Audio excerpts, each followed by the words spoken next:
We've got notes. Got notes. Don't worry, I wrote big. Thank you, Pam.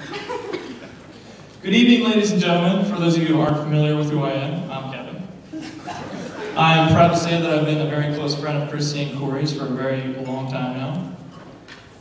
I think that the entire wedding party would agree with me that it was an honor to be a part of it on this great occasion today.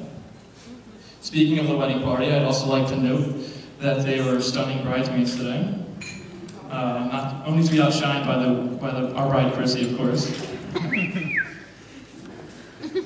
Although it's common to mention how unfortunate it is for single men that another beauty is officially off the market, I must say that I'm relieved it finally happened. Because everyone who knows these two well enough knows that this day was sure to come.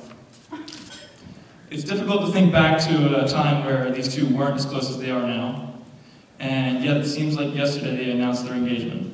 I do, however, remember when Corey asked me to be his best man. I had never been asked before to take on such a big responsibility and honor as this, and I would like to note that I am one of many equally suitable friends here tonight that Corey could have chosen from. And I'm sure that they would all give their best effort to embarrass him in front of so many close friends and family. So before I get too far into Corey's character assassination, I thought I'd share some of the advice that I've collected in preparation for today.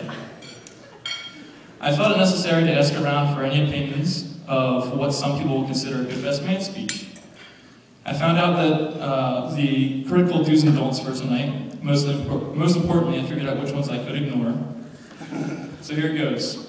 Number one, keep it relatively short. I'm trying to make it quick, so that's obvious. Number two, don't tell lies. That's okay, considering the truths I find tonight will be much more entertaining. And don't swear. Well, hell, I can't do that anyway because my mom's here. Number four, don't mention any ex-girlfriends. I figure I could at least honor this considering that would only shorten my speech by a few seconds.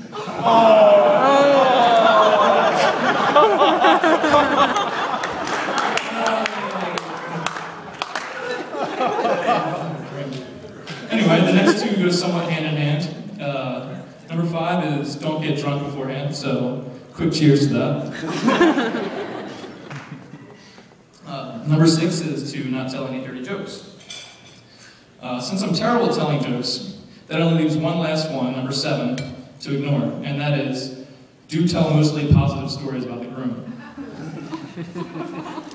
You see, at most weddings, I imagine you would hear about all the things that the bride and groom have in common, but we all know that they like engineering, golf, and they now share the same last name. So I've opted to take a different route and try to think of a more uncommon thing they have in common. After a good brainstorm, I've come up with the fact that they're the only two people I know who have managed to get an injury while dancing. Not to mention their rather odd injuries. Both happened on a normal night at a common weekend hangout. After a few drinks, Corey was doing some extravagant dance moves, which I can only hope will be better demonstrated later tonight. Am I right? Thank you. Anyway, he somehow managed to pull his thumb, a muscle in his thumb. Chrissy, poor Chrissy, she chipped a tooth.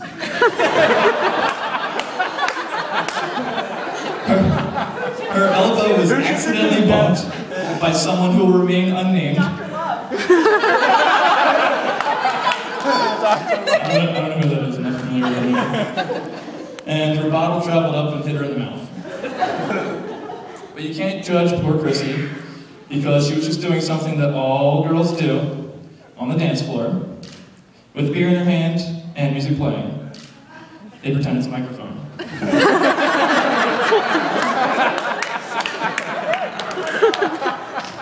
Just a small town girl. Alright?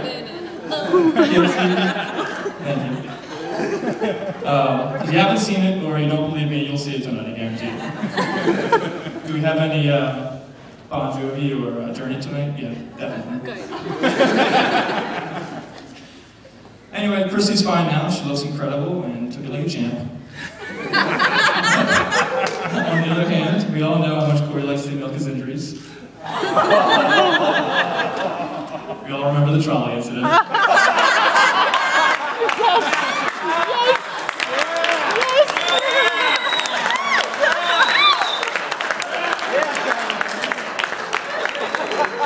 Enough said. Now, along with the advice I received in preparation for today, I decided to do a bit of research. Seeing how I didn't really know what to expect at a Catholic wedding, I found out that there are three main aspects I could anticipate today. The first part, of course, is the aisle, the longest walk you ever watched Chrissy take.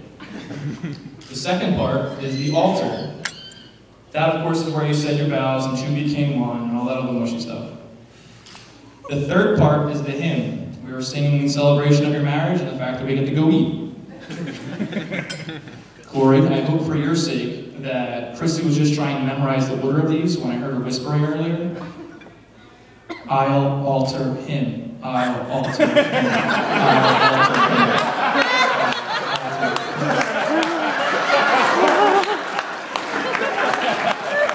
Don't hollywoodize at me. Anyway, that's the only explanation I could think of. Chrissy, I bet you thought you could get off the hook here without any jokes on you, but don't worry, I'll finish up. Corey, if you ever think that Shorty can't take a joke, just remember she took you.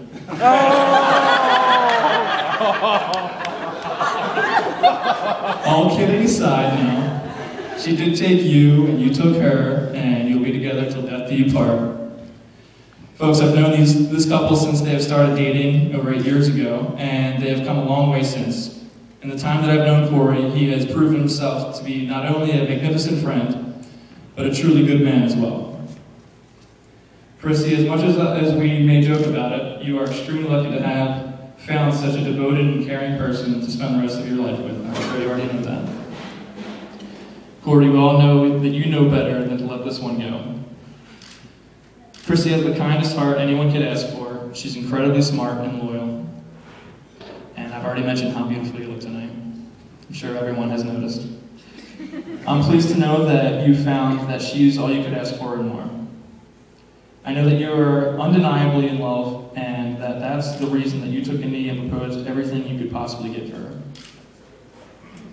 Anyway, in my observation, in closing, I can tell you that this is really a truly unique privilege to watch two of my very good friends not only get married, but married to each other. If there's any two people who I think deserve to be happiest together in marriage, it's definitely you two. I couldn't be happier for you than I am right now. So will everyone please join me in a toast for our two newlyweds.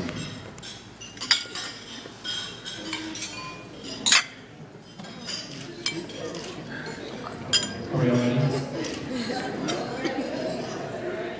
To many years of happiness, and the best is yet to come. Cheers. Cheers. Cheers.